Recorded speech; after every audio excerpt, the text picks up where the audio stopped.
శ్రీమాత్రే నమః. భగవద్బంధునుడా నమస్సుమాంజలి. గురుదేవుల పాదపద్మాలకు శిరసాష్టాంగ నమస్కారాలు. గురుదేవుల చంద్రశేఖర శివాచార్య మఠాచార్య ధ్యానిస్తూ వారి పాదపద్మాలకు శిరసాష్టాంగ నమస్కారాలు.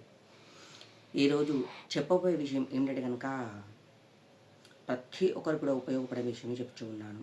ఏంటంటే కనుక చాలామంది పనులు ఆటంకాలు అవుతూ ఉంటాయి అనేది అనుకూలంగా కాదు.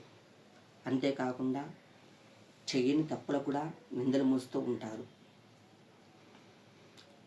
తప్పు చేయకున్నా కూడా ఆ నింద వరకే పడుతూ ఉంటుందన్నమాట. ఒక మాట అన్నారు అని చెప్పేసి ఒకరు, అనలేదని చెప్పేసి ఒకరు, అలా తెలియకుండా చాలామంది చాలా రకాలుగా మనసులో ఇబ్బందికరంగా సమస్యతో అనుభవిస్తూ ఉంటారు. ఇవన్నీ కూడా తెలుసా, ఒకసారి కూర్చొని మాట్లాడితే సరిపోతుంది. కానీ అక్కడ వేరే వాళ్ళు పెట్టే కారణాల వల్ల కరెక్ట్ కూర్చొని మాట్లాడలేకపోతారనమాట వాళ్ళు. కావున ఇవన్నీ సద్రుమనగాలి అనేది అనుకూలం కావాలి అంటే కనుక ప్రతి బుధవారం చెప్పిన 7 బుధవారాలు విఘ్నేశ్వరునికి గరిక, తెల్ల జిల్లెడు పువ్వులు, బెల్లంపై దీపారాధన చేయండి.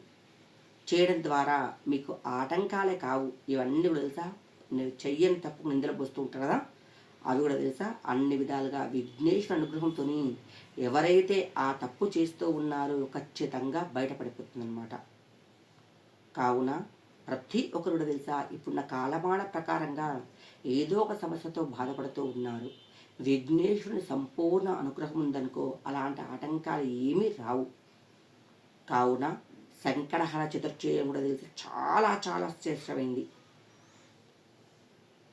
కావున ప్రతి ఒక్కరు కూడా తెలుసా మనసా వాచాకరణ ధ్యానించగలరు. శ్రీమాత్రే నమః.